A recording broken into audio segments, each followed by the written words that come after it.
एक दिन प्रातःकाल नारद मुनि वाल्मीकि ऋषि के आश्रम में पहुंचे। वाल्मीकि ने नारद जी को प्रणाम किया और यथोचित आदर सत्कार के बाद हाथ जोड़कर प्रश्न किया, हे मुनिवर, आप सर्वज्ञ हैं। कृपया मुझे यह बताइए कि इस संसार के वीर पुरुषों में ऐसा कौन है जो विद्या में, दान में और सद्गुणों में भी सर्वश्रेष्ठ हो। ऐसे पुरुष का नाम मैं जानना चाहता हूँ, मुझे कृतार्थ करें। मुनि नारद अपनी इस ज्ञान दृष्टि से समझ गए कि वाल्मीकि यह प्रश्न क्यों कर रहे हैं। उन्होंने उत्तर दिया, इस संसार के वीर पुरुषों में सर्वगुण संपन्न पुरुष सूर्यवंशी राम ही है, जो अयोध्या में राज कर रहे हैं। उन्हीं को मैं सर्वश्रेष्ठ मानता हूँ। इतना कहकर नारद जी ने वाल्मीकि को राम की संपूर्ण कथा सुनाई। ऋषि अतीव प्रसन्न हुए। नारद जी के चले जाने पर भी वह राम की अद्भुत कथा का स्मरण करते रहे। जब स्नान का समय हुआ तो वह नदी तट पर गए। स्नान योग्य स्थान ढूंढते हुए वह नदी तट पर टहलने लगे। टहलते टहलते उन्होंने देखा कि क्रौंच पक्षी की एक जोड़ी पेड़ की डाल पर मस्त होकर किलोल कर रही है।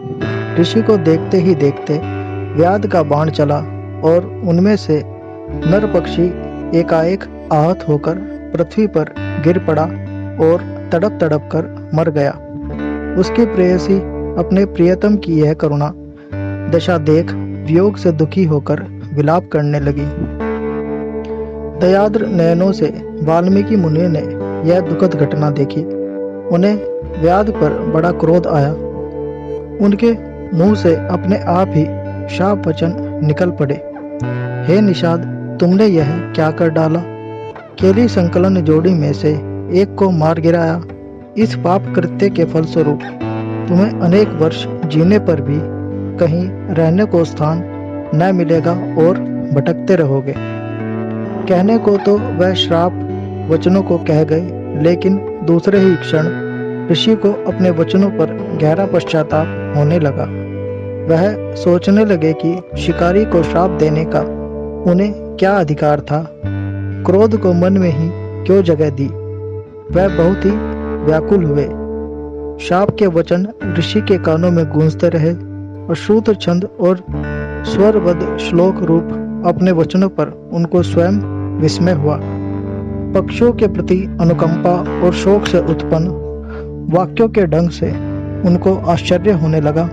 उन्होंने सोचा कि यह सब परमात्मा की ही कोई लीला है, जिसे मैं समझ नहीं पा रहा हूँ। सोचते सोचते वह ध्यान अवस्थित हो गए। तभी स्वयंभू ब्रह्मा प्रकट हुए और कहने लगे, मुनिवर, आप व्याकुल न हो। यह सब घटना इसलिए हुई है कि आप श्री रामचंद्र की कथा लिखना प्रारंभ करें। शोक भेद होकर आपके मुंह से जो छंद निसृत हुआ है, उसको उदाहरण रूप सामने रखकर आप रामचरित का श्लोकों में गायन करें। इससे जगत का कल्याण होगा। इस महान कार्य को पूरा करने की शक्ति मैं आपको देता हूँ। इतना कहकर चतुरानन वहां से लोप हो गए। अनंतर वाल्मीकि ने सारी राम कथा को उसी रूप में गाकर अपने शिष्यों से भी गवाया। इस प्रकार पुण्य ग्रंथ रामायण का प्रारंभ हुआ। भगवान नारायण ने जगत के उद्धार के लिए अपनी देवी सहित पृथ्वी पर मनुष्य का जन्म लिया। उन्होंने सामान्य पुरुष की तरह ही संसार के सुखों दुखों का अनुभव किया, लोगों को धर्म का पालन करके सिखाया।